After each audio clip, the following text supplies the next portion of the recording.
Starting with news from Pakistan, Asim Salim Bajwa has resigned as the Special Assistant to the Prime Minister on Information amid allegations of corruption. However, he will continue to remain the CPEC Authority Chairman. Bajwa said that he decided to step down from the post after consultations with his family. He added that he will devote all his energy to CPEC. मैंने पूरी अपनी legal team से consult किया. मैं किसी किस्म का action ले सकता हूँ, लीगल एक्शन ले सकता हूँ. मैंने इस पे बड़ा दोबारा से गौर किया इन दिनों में कि कितनी ज़्यादा डिस्ट्रैक्शन है कि मैं अगर इंफॉर्मेशन वाला काम भी करूँ और सीपैक वाला काम भी करूँ. सो इसलिए मैंने और मेरी फैमिली ने एक फ़ैसला किया.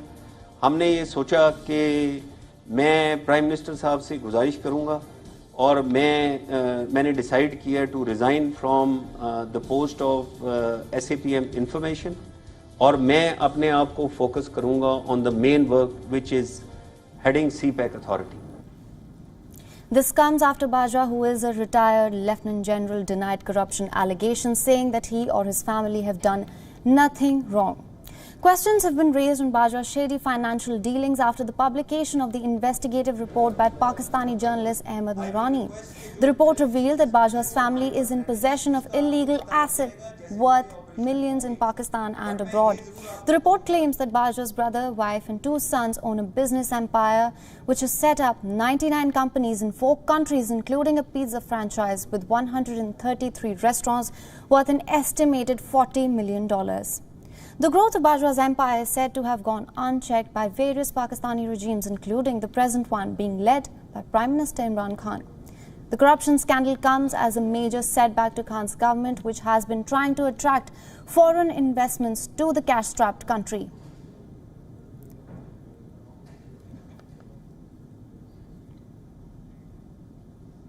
For more on this, we are being joined by senior journalist Amir Shaheen from Lahore. So thank you so much for joining us.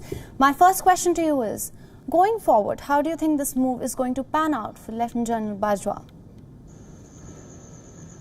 It's going to pan out the way it's always panned out in Pakistan. There will never be an action against a sitting or a former general of the Pakistan Army. We have seen history. There are many cases in Pakistan where, in this case, there is a complete blatant denial of everything without providing any evidence. But there are other cases in Pakistan in which, the former chief of army staff, the former ISI chief, they went to the court and they said, yes, we robbed in Mehran Bank scandal, Asghar Khan case. They said, yes, we robbed the bank and we created political parties and we engineered politicians and we came into power through them. And nothing happened to them. So if anybody around the world is hoping that anything is going to come out of this, they're living in a fool's paradise. Nothing, absolutely nothing is coming out of it. Oh, okay. And usually when people resign from positions of power, it's because they want it to be seen that they're not influencing any investigation. But here is this person who is giving inadequate rebuttals. His rebuttal is just a rebuttal. He's saying it's not true. And here is a person who's coming on national television and he's saying that I am resigning because I don't have time to do 2 jobs. So I'm keeping the more lucrative job.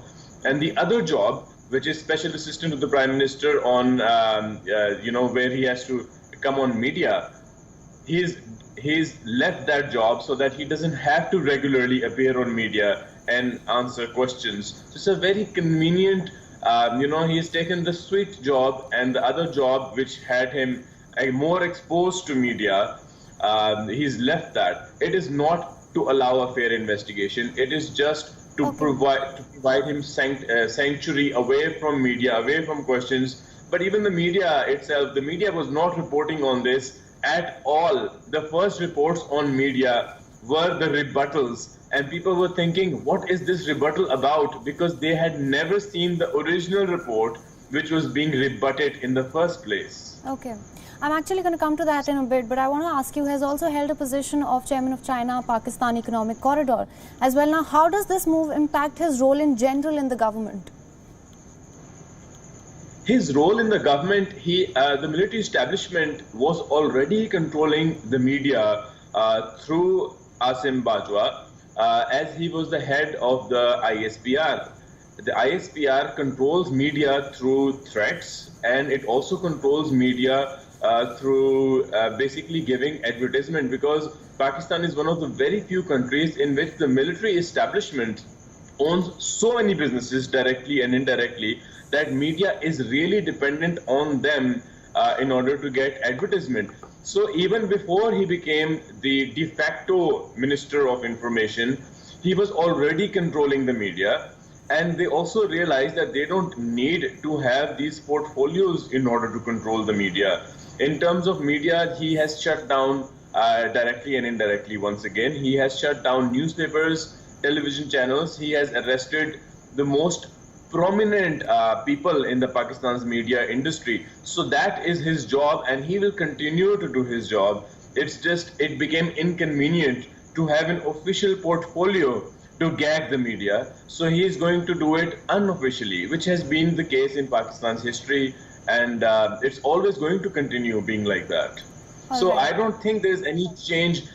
They are not the government. They are the creators of government. They are the silencers of media, and there is nothing that stops them from doing so. I know you've mentioned this quite a few times now and you've made your stance clear on this, but I would also like to know, just for some clarity of the viewers, when we talk of the corruption allegations, can we at least expect an investigation in that regard? Are things likely to worsen for him, or it's just going to continue? I know you've said that before, but can we expect anything in this regard? Yes, I keep talking about media because he is the special assistant to Prime Minister on information and obviously media. That's what he does. So, that's his main role. But in terms of investigation, there are only two options. The first option, the most likely option, is that there will not be an investigation. The only way there will be an investigation if there is a mounting pressure on him.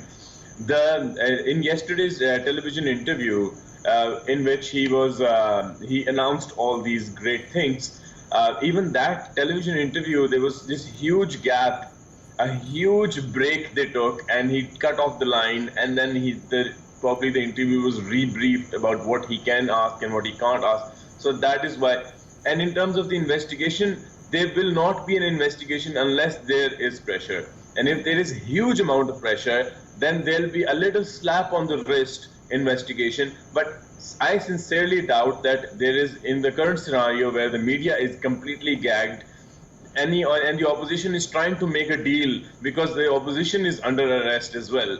So I sincerely doubt that even the slap on the wrist investigations, which the military is known to conduct when it comes to its own people, is even a possibility. But that's the worst case scenario for them, because Pakistan, they're not just holders of business entities, they have their own courts.